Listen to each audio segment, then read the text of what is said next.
Hello students, welcome to Legacy Academy.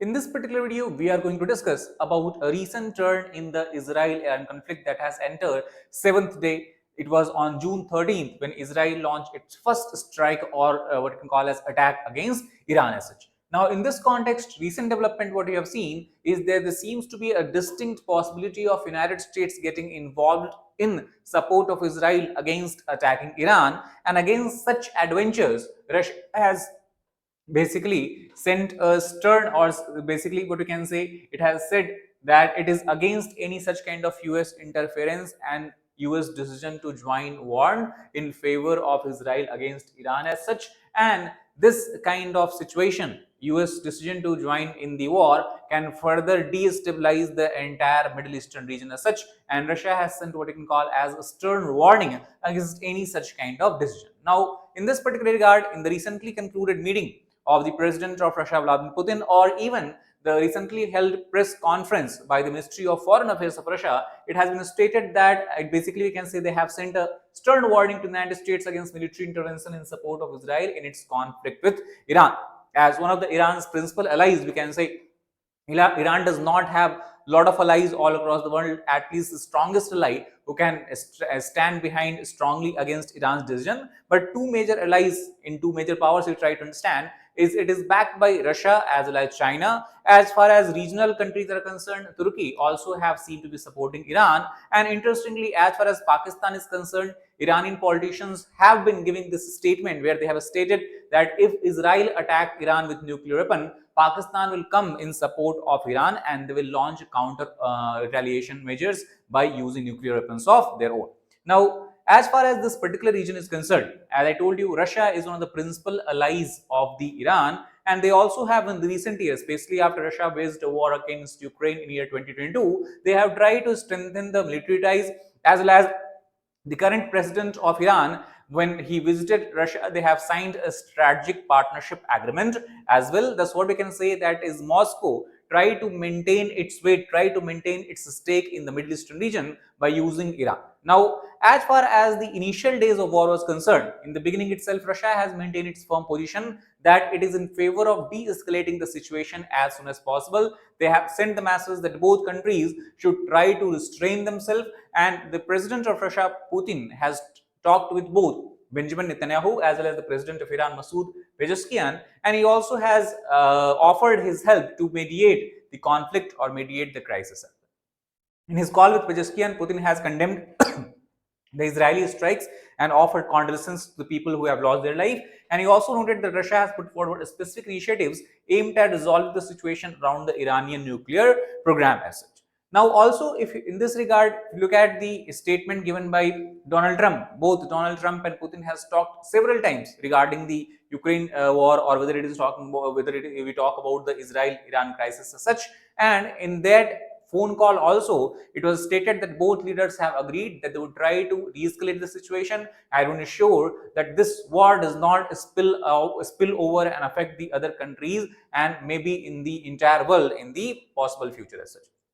Now, also, Russia has a very keen interest in any geopolitical development in Iran as such. Because if you try to understand, as long as Shah was ruling Iran till 1979, when Ayatollah revolution has taken place, Iran was a staunch supporter of Western countries. It was a strong ally of United States as well as Israel. And it is after the Ayatollah's revolution, when Shah was removed from power, Iran has become a theocratic state, and in the recent year, because of the heavy sanctions imposed by the Western countries, especially European Union and United States, it has kept on growing its relationship and partnership with the Russia. And especially after the Russian invasion of Ukraine, Russia and Iran also have participated militarily, where we have seen the report of Iran transferring Shahed drones to the Russia, which has used against the Ukrainian territory as such. So Iran, we can say, has been a reliable partner as far as the drone is concerned, drone manufacturing is concerned. Not only that, there has been report of ballistic missiles being transferred by Iran to Russia as well when the stockpile went low. Also, geographically, if you look, Iran and Russia share a sea that is called as Caspian Sea here. So anything that is happening here, that will happen here, will have huge implications on Russia. And let us suppose that if you look at the recent report, you would see that the exiled prince of Iran, basically we can say the king that used to rule in 1979, if you look at his son, he has also stated that it should be the goal of Iranian citizens to remove and overthrow the Ayatollah regime, then only peace can prevail. And then he also has stated that we have a plan that how Iran's future would look like once Ayatollah Ali Khamenei is removed from power or even killed, as is hinted by the Israeli government as such. So in that case, obviously, if Raza Shah Pahlavi and his ancestor, basically we can say the exiled prince, returned back to Iran, obviously there is a huge possibility or very good possibility that Iran again would go back into the Western bloc. And that would be a big catastrophe for Russia, because Russia already has lost important ally in Syria when Bashar al-Assad regime was ousted from power by the rebel group as such. So it is very important that it has access to either Iran and or Syria already it has lost access to, so that it can maintain its presence in the entire Middle Eastern and West Asia region. Not only that, any development or geopolitical development in Iran would also have a huge cost to India as well as again to Russia, because both countries, India and Russia, and then India and European Union, they were trying to connect each other by using Iran as a what you call as transit country. For example, you talk about the international north-south transportation corridor. It was an attempt to link Mumbai, then Persian Gulf region, and then via Caspian Sea, it would have moved to Moscow, and then from Moscow, it would have connected again to the Mediterranean Sea and the Arabian Gulf region as such. So this obviously this entire project would be threatened if the war is protracted as goes on for longer period of time. Now, interestingly, as far as the President Putin of Russia, as far as his mediation offer is concerned, Trump has given a very witty reply in his what you call as a general way of talking, where he has stated that he will decide whether US will get involved in Israel-Iran conflict within 2 weeks. And also, as far as the reporters are concerned, when they ask question to President Trump that what is the chance of US getting involved in the Israel war, he has stated, I may do it or I may not do it. Nobody knows as such. So basically, no one knows what is going to happen as far as the US involvement is concerned. But at least for 2 weeks, it seems that decision will be taken, and based on how war progresses over the period of 2 weeks, US can finally decide to join or not to join. Now the question is that why Netanyahu or Israel want US help or would need US help? It is to fulfill one of the stated objective or goal of Israel. As we have discussed in the early videos also, one of the stated goal of Israel is to destroy the nuclear capabilities of Iran as such. And if you look at the various sites where Israel has targeted its strike, most of these are around nuclear power plants, uranium mines, or uranium enrichment plant. Now, two major uranium enrichment plant Iran runs here. One is Natanz, which has been where Israel has carried out multiple strikes, and other is Fordo. Now, Fordo is a key. Why Fordo is a key? Because here the nuclear enrichment plant is not on the surface, rather it is believed to be existing 300 feet below the ground as such. And Israel do not have any such weapons and bombs capable that can go 300 feet below the surface and can destroy the uranium enrichment facility. The only bomb that can achieve this objective is the MOP, as it's called as, that stand for Massive Ordnance Penetrator. That is a bomb that has been developed and is in service by the United States of America, or in the United States of America. As you can see, the bomb is about 20 feet in length, 31.5 inch in diameter, and more than 6 feet as far as the height is concerned. Now, also, it's not only that US can give this bomb to Israel, because this bomb can only be deployed and can be carried by the B-2 bomber, which again is in service in United States. Total 19 B-2 bombers are in service,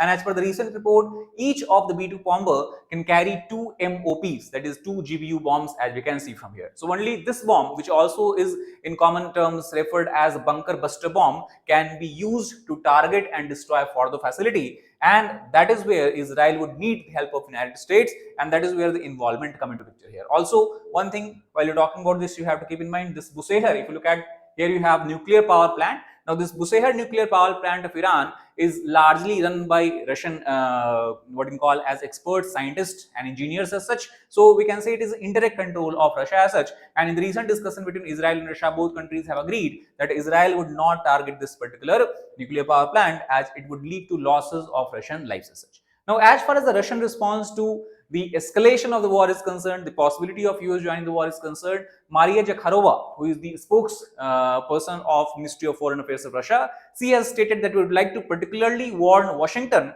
against military intervention in the situation. In the beginning also, MFA of Russia has issued a strong word statement whether they have stated the Israelis' action as categorically unacceptable. All the consequences of this provocation will fall on the Israeli leadership.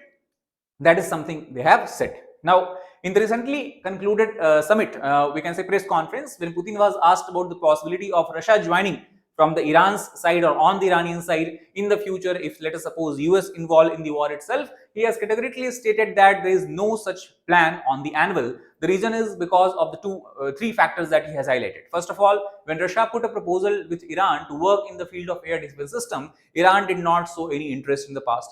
Second, he also stated that as far as the strategic partnership agreement is concerned, this agreement is largely in the co-production and co-development of the drones, missiles, we can say, and largely it is in the area of oil, gas, and economic partnership as such. These strategic partnership, there are no articles related to the defense sphere. That means there is no what you can call as no such article which will bound Russia or bind Russia to come to help Iran in the case of further war as such. Third, our Iranian friends do not even ask to do this. That is also what Putin has said, that Iran is not asking Russia for help anyway. So, in light of all these facts, there is practically nothing to discuss as far as Russia's role, at least militarily, in the Iranian crisis, Iranian war is concerned. Now, again, interestingly, if you look at the statement that Donald Trump gave, again we can say it is a witty reply coming from Trump when he was asked about Putin's offer to mediate in the Iran-Israel crisis. He has stated that yes, Putin actually offered to help as a mediator with Iran,